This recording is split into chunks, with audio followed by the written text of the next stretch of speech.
Hello all and welcome. The topic of this upcoming discussion is on diversity, equity, and inclusion, often abbreviated to DE&I. In the first episode, we'll be covering a general overview, discussing what DE&I is, as well as why it's important. Stay tuned to learn more.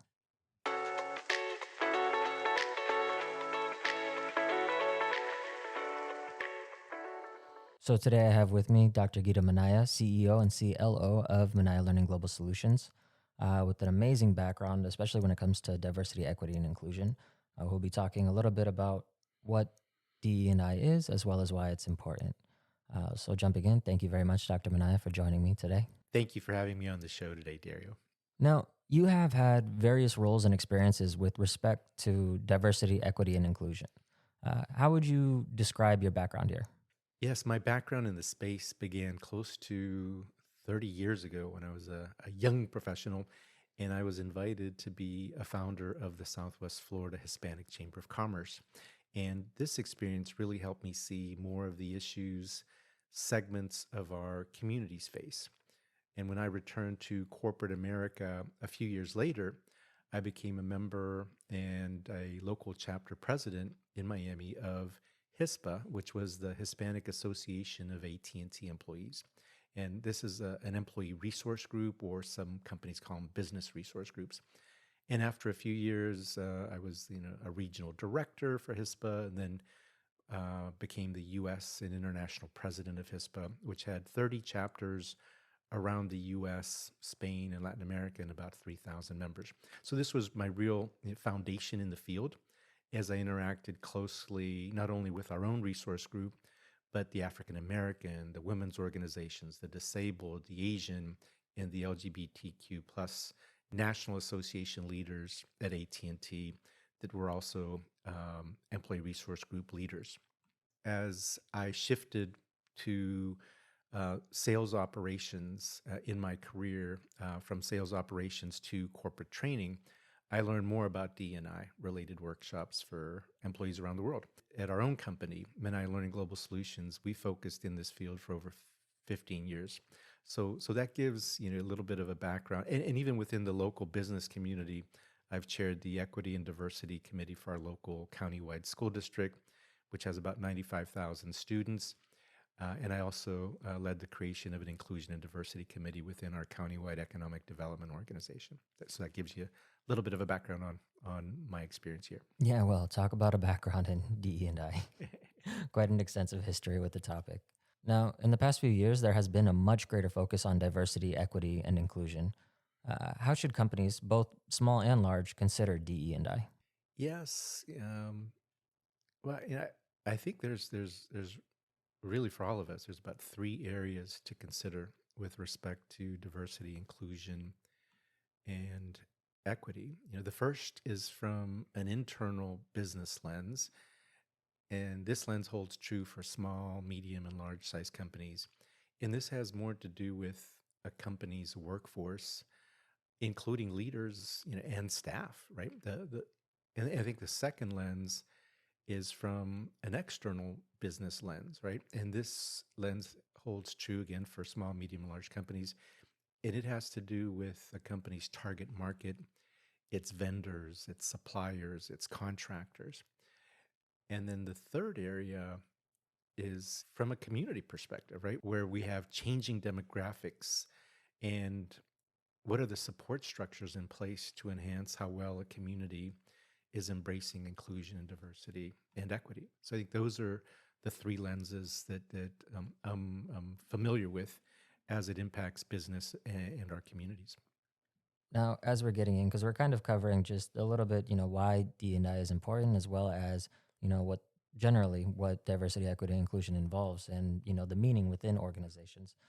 What are key terms our listeners should understand? It's almost like a continuum in terms of diversity, inclusion, equity that a company takes, a journey in essence, right? And there is a starting point for all companies as well as communities, and milestones along the way where a company can track its progress.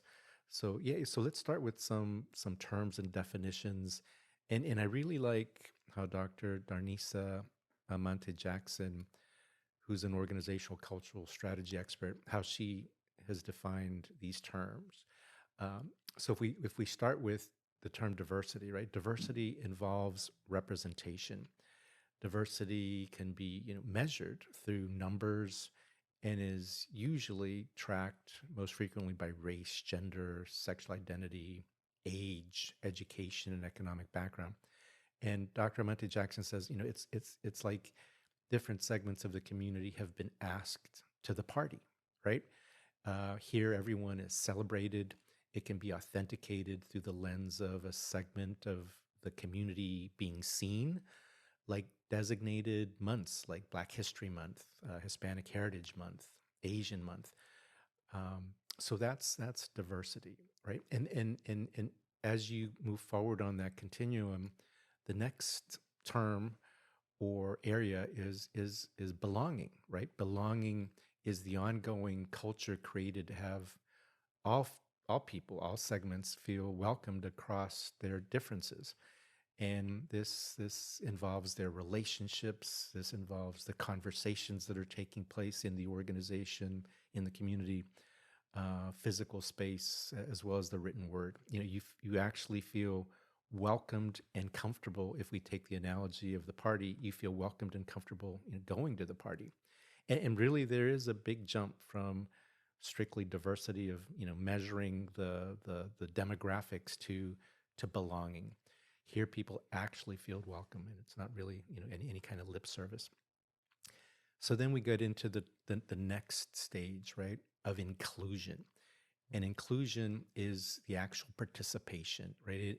It's achieved when diverse populations are involved in the decision making that impacts the organizational policies. And if we go back to our party analogy, you've been asked to help plan the party, right? You're not just invited to the party, you've helped plan the party. And voices of once marginalized communities are now at the table and not just token tables, but they have the ability to help make change, right? And I think the last term is equity, right? And equity requires changing structures of power and privilege.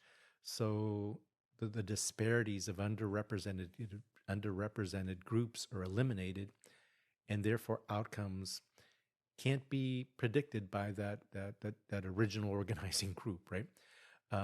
Going back to our party analogy, equity redefines what the party entails and who has the power to plan the party.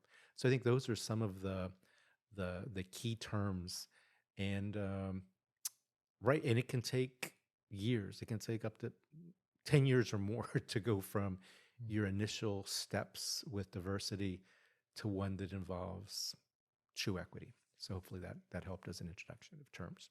Great. Thank you, Dr. Minaya. This has been most helpful. In our next episode, we will focus on the internal company lens to diversity, inclusion, and equity. Until next time.